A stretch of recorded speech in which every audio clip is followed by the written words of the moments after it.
Hey, what's up everybody? This is Jeff. Today we're going to talk about traveling between the islands, the cost, and some of the things to keep in mind from a cost-effective perspective. Obviously, not every people don't just have money to just blow like wild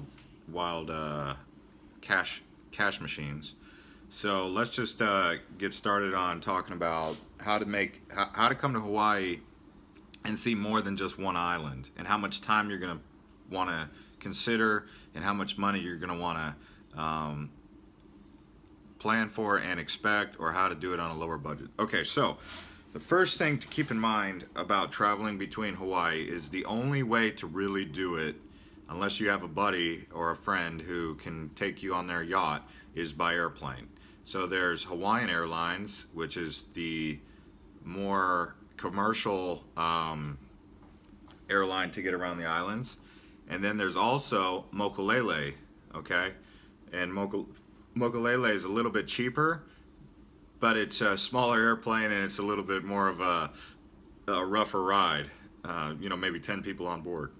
Prop plane. But you can save about $5 on average. Okay, so when you land here in Hawaii, there's 3 islands that will receive you, or yeah, 3 or 4. There's 4 islands that you can fly directly from the mainland to. You can fly into Maui, Kauai, Hawaii Island, and Oahu. Obviously, Honolulu being the main airport to get a direct flight to pretty much anywhere. You can fly into Kona, you can fly into Hilo from the mainland, you can fly into Kahului, which is in Wailuku, and you can fly into Lihue, which is in Kauai. Okay, so those are the islands that you can fly to as the primary ones. Then you can also fly into Molokai and Lanai, but you can't really fly directly from the mainland to there. So to get to Lanai from Maui, you can take a boat into Manalei Bay. You can also do that at Kanakai Harbor in Molokai. You can also fly into both of those locations, but you can't fly directly from the mainland. So you can camp at all of these islands. However, you're going to want to go on the county websites. So in Big Island, you're going to want to go to hawaiicounty.gov, and you're going to want to look under Parks and Recreation, and then you would buy your camping arrangements there. And that's about, I think, $10 to $15 per night. So for $10 to $15, if you got a tent, you could stay in Hawaii if you're into camping. You can do the same thing. You can camp in Waianapapa and Hana. You can go to, you can camp just north of Makena in Maui. You can camp in the Nepali forest up in the Waimea Canyon National Park in Kauai. You can camp many locations all across Oahu. You can, it's about anywhere between 15 to 20 bucks on Oahu though, because more demand.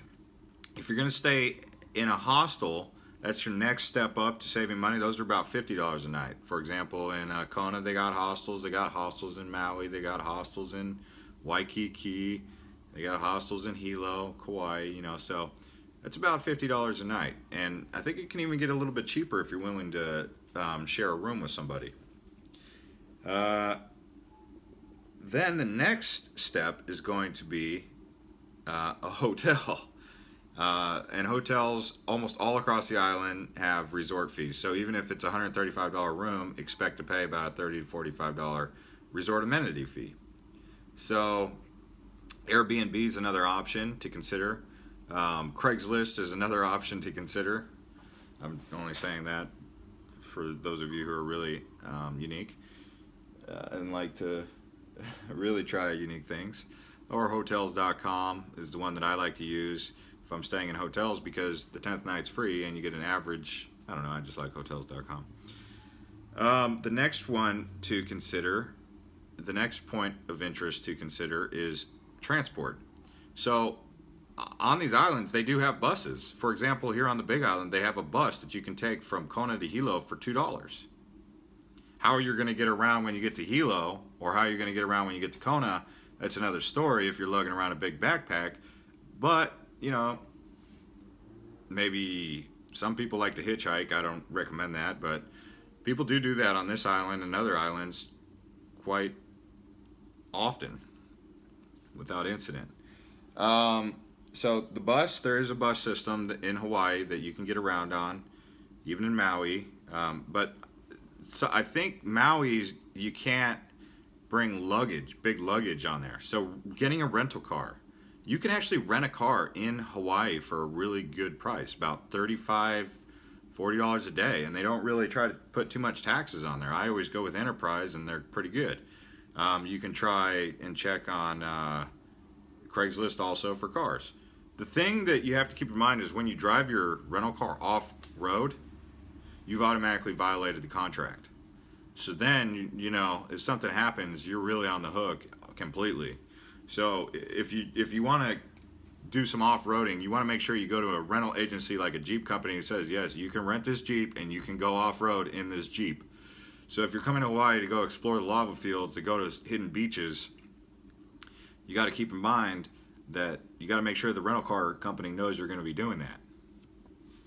Okay? As far as other rentals, you know, you can rent kayaks here, you can rent surfboards all across the islands. Some places are going to be more expensive than others. You know, rentals, it's a good thing to take advantage of if you know, you don't want to carry it on the airplane. So I mean, carrying a surfboard on your airplane, you know, from each location to each location is going to add up. So maybe it's better to just rent it. Yeah, so if you're really trying to do it on a budget, prepare to camp. Bring camping gear. Bring a bag that's waterproof, because in Hawaii it will rain.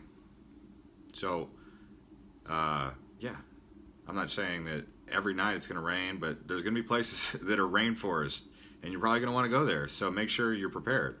So I use one of those wet bags. They're like a 100. I got the 100-gallon one that you carry on your bag. It's like a big sea bag for all those military types.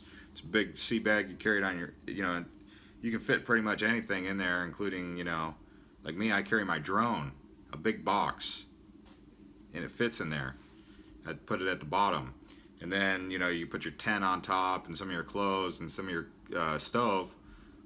By the way, you can't bring one of those propane cans on a plane because it's combustible. So keep that in mind. There's going to be things that you're going to want to make sure to follow when you're at the airport, because they have done it to me, and they will hem people up, you know. If you're doing, like, they've confiscated, obviously if you guys have traveled, you know how they can be ridiculous. You could travel with the same bit of sunscreen or lotion through 5 different airports, but then one airport just here in Hawaii decides, oh, well, you can't carry this lotion because it's got some sort of flammable liquid in there, you know. So that's been my experience with Hawaii. They do get a little bit weird intercontinental flights. Also, keep in mind, they don't want invasive species or certain things to come here. So don't try and be cute and bring seeds and little lizards and stuff like that here, because it's an isolated island chain and the ecosystem is very fragile, and if you try to introduce something that's not from here, you can do damage, not just to the land mammals but also to the marine mammals. So please don't try and get cute. And if there's anything that really does irritate me, it's those people who try to be funny and do stuff like that. And yeah, I mean, this island has had some problems with people who have done that, and it really did wreak havoc. And you know what? They're not just affecting other people, but they're affecting the land, the fragile ecosystem. And those people are just, anyway, rant over. basically, camping is the way to do it on a budget. And try to get to Nepali coast. Kauai, here's just another thing to keep in mind. Kauai, you only need really 3 days there. And I would say spend most of your time in Kauai over in the Nepali coast and Waimea Canyon. Okay? So hanging out in Lahui or Princeville on the east side of the island, don't even bother. Don't even bother, really. People who come to Kauai and do that, they totally miss Kauai. It's all about the Nepali coast, Honolulu. You do one night up in Waimea Canyon, or however many days you want to do over there. Maybe if you want to do 2 and 2, you do 2 and 2. You want to stay in Honolulu and you want to stay in Waimea Canyon. Unfortunately, the road does not connect, so you got to go. You stay in like Polahele Beach, that campsite, and then you go up to Waimea Canyon, and then you go to the other side, and you go to Honolulu, and you go over there, and the trails back up in the Nepali coast, which is great. Whew. Just thinking about it makes me excited. Oahu, you only need 3 days there. Just see Lanikai, Waikiki, and don't even really... Waikiki is... Unless you're a party person, you can just skip Waikiki. North Shore in the summertime, or in the summertime is alright, but in the wintertime it's great. Lanikai, Kailua, I know they're upset because tourists have been taken over, but it's great. Maui, you want a little bit more time than... Because Maui, you're going to want to explore Hana, and that's like a 1 day to 2 day thing if you can stay the night over there. Just hanging out on the, other side where the blowhole is and the Ohio Pond, or Olivine Pools, and that whole area is really beautiful. You want to explore that a day. And then, you got Kihei, you got Io Valley, so Maui's maybe a 4 or 5 day trek. I mean, that's, I'm talking about if you're doing an inter-island thing. I mean, you can go to Maui for 10 days and still feel good. But I'm just saying, so 3 days Kauai, 3 days Oahu. All these people who love Oahu are probably like, you're either going to be really optimistic and be like, you mean it gets better than Oahu? Or you're going to be like, oh man, this guy, why is he putting down Oahu? Well, that's just my opinion about Oahu. It's a giant Tokyo. Or not giant Tokyo, it's a little Tokyo. It's a giant city on a small island, and it's cool. Diamond Head's cool. Anyway, so 3, you got 5 days in Maui, and then 5 to 7 days on the Big Island. So how many days is that? 3, 6, 11. It's about, plan for about 2 to 3 weeks. 3 weeks if you really want to get it in. You can add a day to each one of those.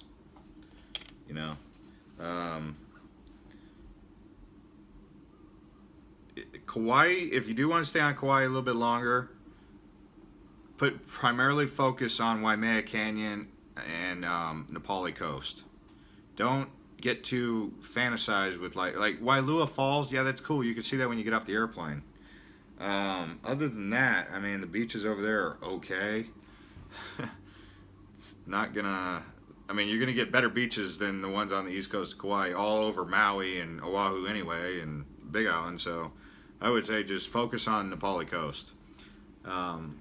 Yeah, definitely 3 days in Oahu. If you want to go back there, you can do like a whole week and a half in Oahu, if you like to party. But just for inter-island, bypass it. If you want to throw in Lanai, Lanai's like a 1 day, 2 day thing.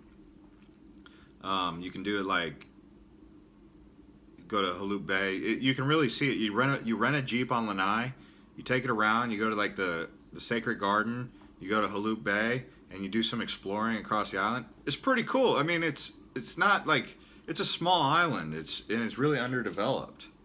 Molokai is great, but you're not necessarily going to be very welcome there, so be conscientious of that.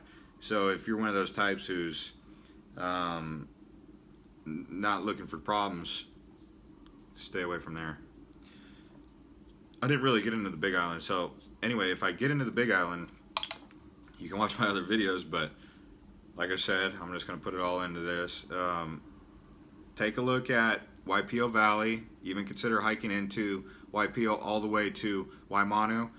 Just realize those are very jagged sea cliffs, and the hike is a little bit it's for professionals.